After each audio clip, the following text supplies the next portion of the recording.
দাদা নিরীহ উপস্থিতি কি কি দিব একটু আবার বললে ভালো হবে। বুঝলাম না। নিরীহ উপস্থিতি কি কি দিব, নিরীহ উপস্থিতি কি কি দিতে হবে আবার একটু বললে ভালো হয়।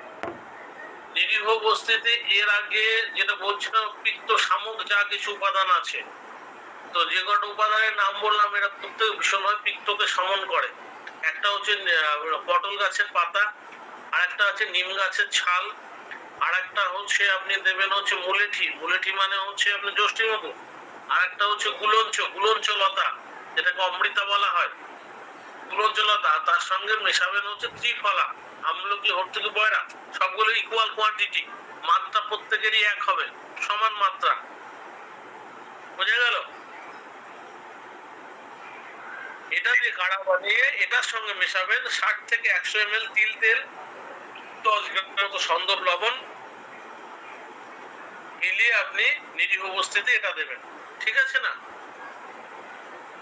ওই আপাতত মাত্রা দেবেন গিয়ে, আমার মনে হয় আগেকার মতো অত মানুষ অত ধরে রাখতে পারে না, আপনি ওই 250 থেকে 350 ml এর মধ্যে দিলেই হবে। সবকিছু মিলিয়ে 250 থেকে 350 পর্যন্ত আপনি ml আপনি দেন, ঠিক আছে? তাতে খুব ভালো হবে। জিনিসগুলো খুব একটা দুর্লভ নয়, অ্যাভেলেবেল যে কটা নাম বললাম আমি আপনাকে, এটা আপনারা সহসাই এটা জোগাড় করতে পারবেন, কোনোটাই খুব একটা কঠিন নয় জোগাড় করা। এটা দিয়ে আপনারা নিরীহ বস্তি দেন, ঠিক আছে না? তাহলে খুব ভালো হবে। আর এই ধরনের পেশেন্টের ইমিউনিটি থাকে ভীষণ লো, এদের ইমিউনিটি পাওয়ার থাকে ভীষণ লো। তো এখন বিষয়টা হচ্ছে এদের যদি ইমিউনিটি বাড়াতে হয়, তো তাহলে আপনি এই ক্ষেত্রে কতগুলো খাবার আছে যে এই সমস্ত ক্ষেত্রে এদেরকে খুব সাহায্য করবে। তো আপনি মানে ব্রেকফাস্ট যখন হবে আর কি, তখন আপনি এদেরকে কিছু চিনে বাদাম ভেজানো, কিছু আখরোট ভেজানো, কিছু কিশমিশ, কিছু ওটাকে বলা হয় মুনাক্কা বা ড্রাই খেজুর, এইগুলো আপনি এগুলো ভিজিয়ে দেবেন। ভিজিয়ে দিয়ে যদি দেন আখরোট, হ্যাঁ, তাহলে ভালো হয়। আর বিকাল বেলার দিকে আবার এটা ভিজিয়ে এগুলো খাওয়ার পরে তার যদি দুধে অ্যালার্জি না থাকে, তাহলে সে কিন্তু দুধও খেতে পারে। যদি দুধে অ্যালার্জি না থেকে থাকে, তো কারো কারো ক্ষেত্রে দুধে অ্যালার্জি হয় বা অ্যাসিড হয়, কারো যদি অ্যাসিড হয়ে যায় খবরদার দুধ দেবেন না, এমনি ডাইরেক্টই খাবেন। কারো কারোর ক্ষেত্রে আপনি দিতে পারেন। এবার বিকালের দিকে এদেরকে আপনি দেন, আপেল দেন, তারপরে আনার, আনার মানে হচ্ছে যেটাকে বলা হয় আপনার, ওটাকে কি বলে, আনারের একটা ভালো নাম হচ্ছে ডালিম, ডালিম। হ্যাঁ, 1 পিস আপেল 1 পিস আনার, এটা বিকালের দিকে দিন, ঠিক আছে? তাহলে খুব ভালো হয়। আর এদের ক্ষেত্রে আপনি মানে সব থেকে ভালো হয় যে সমস্ত দেখবেন যে এই ধরনের অ্যালার্জি আছে, কিন্তু দেখা যাচ্ছে যে সাইনোসাইটিস প্রভাবটা বেশি, বা খুব সহসা ঠান্ডা লেগে যায়, মানে খুব ঘন ঘন, একটু আগে ম্যাডাম যেটা বলছেন যে ফ্যান চলছে, ঠান্ডা লেগে গেল, মাথায় একটু জল পড়লো, ঠান্ডা লেগে গেল, হাঁচি হচ্ছে, এই সমস্ত ক্ষেত্রে আপনি চিত্রক হরিতকি, চিত্রক হরিতকি ওষুধটার নাম, এই ওষুধটা আপনারা 1 চামচ করে দিনে 2 বার করে এই পেশেন্ট যাদের খুব সহসা ঠান্ডা লেগে যায় তাদের চিত্রক হরিতকিটা খাওয়াবেন, ঠিক আছে? এটা এর ক্ষেত্রে ভীষণ কার্যকারী হবে। আর একটা হচ্ছে একটা চাটনি, যদি এদের যাদের খুব ঠান্ডা লাগার প্রবণতা, এদের ক্ষেত্রে একটা চাটনির আমি রেসিপি বলছি, এই ধরনের চাটনি যদি খাওয়াতে পারেন তাহলে এদের ঠান্ডা লাগার প্রবণতা কমে যাবে। একটা তো বললাম চিত্রখড়ি থেকে, এটা তো বিভিন্ন কোম্পানি বানায়, সেখান থেকে আপনারা সংগ্রহ করতে পারবেন। আর আরেকটা বিষয় হচ্ছে যে আপনারা এই ক্ষেত্রে যেটা দিতে পারেন একটুখানি, আপনারা সুলফা শাক চেনেন? সুলফা চেনেন কেউ? সুলফা,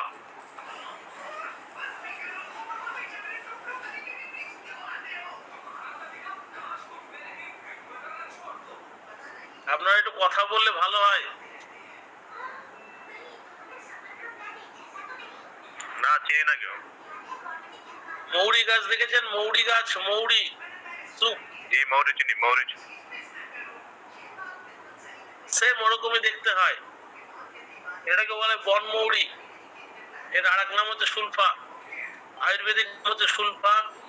যদি আপনি সুলফা না পান, মৌরি গাছ পেলেও হবে, ঠিক আছে? কেননা এরা মানে সেম প্রায়। তো আপনি ওখানে একটুখানি ধনে পাতা, একটুখানি মৌরি গাছের কথা বলছি, ধনে পাতা, মৌরি পাতা, আর হচ্ছে পুদিনা পাতা, আর তার সঙ্গে পুরনো তেঁতুল, পুরনো বলতে মিনিমাম 2 বছরের পুরনো, যে দেখবেন রং হয়ে গেছে ব্ল্যাক, এই তিনটেকে মিশিয়ে চাটনি করে যদি দিনে 2বার করে খাওয়া যায়, তাহলে এই ধরনের ঠান্ডা লাগার প্রবণতা কমে যায়। এক, দ্বিতীয়ত হচ্ছে ইমিউনিটি গ্রো করে খুব তাড়াতাড়ি, ইমিউনিটি পাওয়ার খুব তাড়াতাড়ি গ্রো করে, এবং খুব ঘন ঘন ঠান্ডা লাগা, হাঁচি কাশি আসা, হ্যাঁ, এই ধরনের সাইনোসাইটিসের প্রবলেম বা রিনিটাইটিসের প্রবলেম, এই জাতীয় প্রবলেমে এই ওষুধ, এই যোগটা যদি কেউ বানিয়ে খেতে পারে তাহলে খুব ভালো হয়। যদি কিছু না পারে তাহলে চিত্তখড়ি থেকে কিনে নেবে, যদিও চিত্তখড়ি থেকে ফর্মুলেশনটা আলাদা, তারপরে আমি 2 রকম ভাবে আপনাদেরকে বললাম।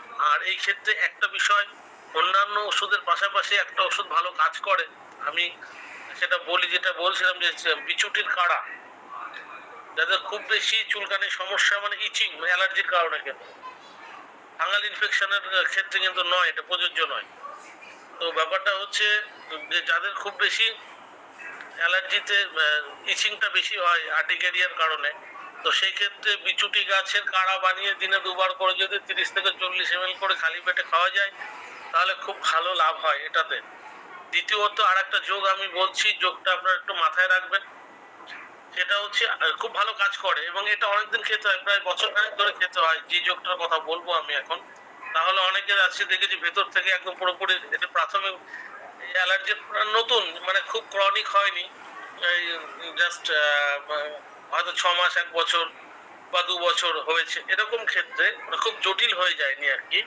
আমি দেখেছি একটা যোগ খুব ভালো কাজ করে, সেটা হচ্ছে আমলকি পাউডার, হলুদের পাউডার, নিম পাতার পাউডার, ঠিক আছে, আর তার সঙ্গে গোলমরিচের পাউডার। এই 4টে পাউডার, মানে প্রত্যেকটা অনুপান, মানে কম্পোজিশন কি হবে আমি বলে দিচ্ছি। আমলকি পাউডার যদি 10 গ্রাম হয়, তাহলে হলুদ পাউডারও 10 গ্রাম হবে, নিম পাতার পাউডারও 10 গ্রাম হবে, গোলমরিচের মাত্রা হবে 2 গ্রাম থেকে 3 গ্রাম। এই মাত্রায় যদি মিশিয়ে গরম জল দিয়ে 1 চামচ করে দিনে 2বার খালি পেটে খাওয়া যায়, তাহলে এই ধরনের অ্যালার্জি মোটামুটি সেরে যায়। এটা আমার দেখা, এবং সত্যি এটা পরীক্ষিত যোগ। কিন্তু একটু ক্রনিক হয়ে গেলে শুধু তখন এই ধরনের শুধু হার্বাল প্রিপারেশনে হবে না। যদি একটু ক্রনিক হয়ে যায়, ধরুন 8 বছর, 10 বছর, 15 বছর প্রচুর ওষুধ খেয়ে এসছে, তার বডিতে প্রচুর কেমিক্যাল অ্যাকশন রয়ে গেছে, এই সমস্ত ক্ষেত্রে কিন্তু এই শুধু হার্বাল প্রিপারেশনে এটা দিয়ে কিন্তু হবে না। এর সঙ্গে পঞ্চকর্মা যা কিছু করলেন, শোধন চিকিৎসা যা কিছু করলেন, করার পরে আপনাকে কিছু মেটালিক প্রিপারেশনে আসতে হবে। সেই ক্ষেত্রে যদি মেটালিক প্রিপারেশনে আসেন, ও আরেকটা কথা মাঝখানে বলতে ভুলে গেলাম, সেটা হচ্ছে যে এই ধরনের পেশেন্টের যদি দুধে অ্যালার্জি না থেকে থাকে, তো তাহলে চেষ্টা করবেন যে মানে রাতের দিকে, বা রাতের দিকে সব থেকে বেস্ট হচ্ছে সন্ধ্যার দিকে যদি কেউ এটা দুধের সঙ্গে একটুখানি হলুদ মিশিয়ে যদি খায় নিয়মিত, তাহলে খুব ভালো রেসপন্স আসে। রাতের দিকে নয়, রাতের দিকে খেলে কফ বৃদ্ধি পাবে। আপনারা এটা সন্ধ্যার দিকে করবেন। সন্ধ্যার দিকে একটু ঈষদুষ্ণ দুধের সঙ্গে 1 চামচ হলুদ, ওই 3 থেকে 5 গ্রাম মাত্রা হলুদের, পিওর হলুদ, যেটা আপনারা নিজেরা ভাঙিয়ে আনবেন, কোনো প্যাকেটজাত নয়। কোনো প্যাকেটজাত হলুদ দেওয়ার চেষ্টা করবেন না ডাইরেক্ট এইভাবে খাওয়ার জন্য দুধে। চেষ্টা করবেন যে নিজেরা ভাঙিয়ে এনে, বা পেশেন্টকে বলবেন তারা নিজেরা যদি ভাঙিয়ে খেতে পারে ডাইরেক্ট, সেরকম। কেননা প্যাকেটজাত দিলে অনেক রকম সমস্যা, উল্টে অ্যালার্জি বেড়ে যেতে পারে, কারণ এর মধ্যে যে ধরনের প্রিজারভেটিভ ব্যবহার করা হয় সেলফ লাইফ বাড়ানোর জন্য, তো সেই ক্ষেত্রে কিন্তু রিয়াক্ট করতে পারে, কারণ এদের কেমিক্যাল রিয়াকশন খুব বেশি হয় এই ধরনের পেশেন্টের। এর জন্য হলুদটা যেন খুব পিওর হওয়া চাই। দুধের সঙ্গে যেন খায়, আর রেগুলার, মানে এই ওষুধ, এই দুধের সঙ্গে হলুদটা আর হচ্ছে যে প্রিপারেশনটা, হার্বাল প্রিপারেশনটা করলাম, এটা কন্টিনিউ অনেকদিন ধরে খেতে হবে। খেলে পরে দেখবেন যে এর গোড়া থেকেই অ্যাকুইট কেসগুলো সব নির্মূল হয়ে গেছে, ঠিক হয়ে গেছে। আর যদি খুব একটু ক্রনিক হয়, একটু জটিল হয়ে যায়, যাদের জটিল, মানে প্রচন্ড শ্বাসকষ্ট হয়, প্রচন্ড হার্টবিট বেড়ে যায়, যাদের প্রচন্ড মাথা যন্ত্রণা হয়, অ্যালার্জেটিক ডার্মাটাইটিস দেখা দিচ্ছে, যার মানে এগুলো সব ক্রনিক সমস্যা। তো এই ক্ষেত্রে আপনারা দেবেন স্বর্ণ গৈরিক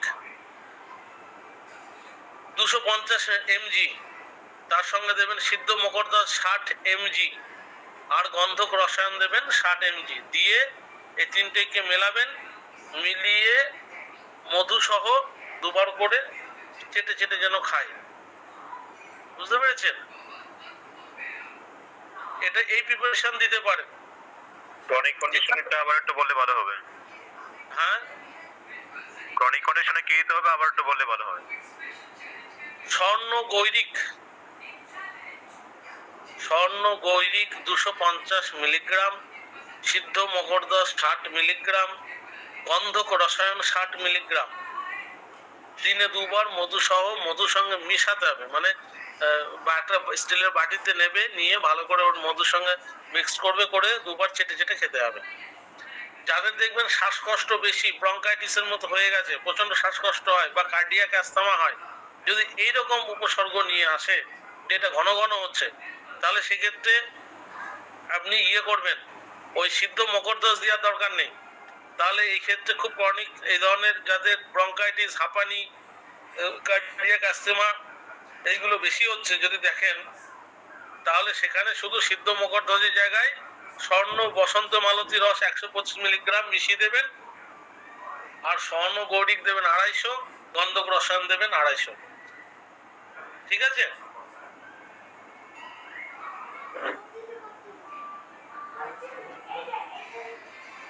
আরেকবার বলবো?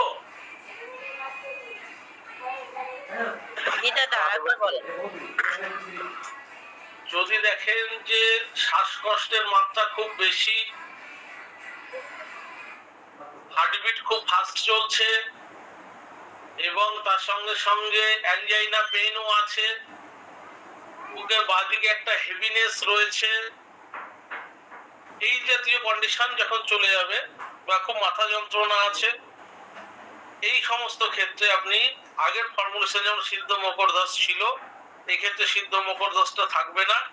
এই ক্ষেত্রে স্বর্ণ বসন্ত মালতী রস 125 মিলিগ্রাম, স্বর্ণ গৈরিক 250 মিলিগ্রাম, গন্ধক রসায়ন 250 মিলিগ্রাম, এটা আপনি মধু সহ দিনে দুবার করে চাটাবেন।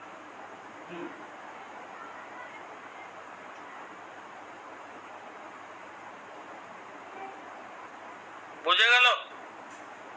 এইটুকু পর্যন্ত তো বুঝেছেন?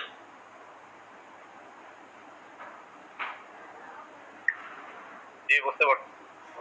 আচ্ছা, এবার এটার সঙ্গে আর হার্বাল প্রিপারেশন যে মেডিসিন গুলো দেবেন, হার্বাল প্রিপারেশনের যে মেডিসিন দেবেন, আরোগ্য বর্ধনী বটি 2 করে 2 বার, কৈশোর গুগ্গুল 2 করে 2 বার, আর হচ্ছে গিলই ঘনবটি 2 করে 2 বার দিয়ে দেবেন। দেখবেন যে পেশেন্ট একদম নিয়ন্ত্রণে চলে এসছে। মানে যেটা বড় বড় হাসপাতালগুলো বা বড় বড় নার্সিং হোমগুলো যে রেজাল্ট দিতে পারছে না, আপনি তার থেকে অনেক বেটার রেজাল্ট দেবেন, এবং 1 মাসের মধ্যে সেটা, আপনি 1 মাস বাদে সেটা উপলব্ধি করতে পারবেন। দাদা আরেকবার বলুন কি? আরোগ্য বর্ধনী বটি 2 করে 2 বার, কৈশোর গুগ্গুল 2 করে 2 বার, গিলই ঘনবটি 2 করে 2 বার।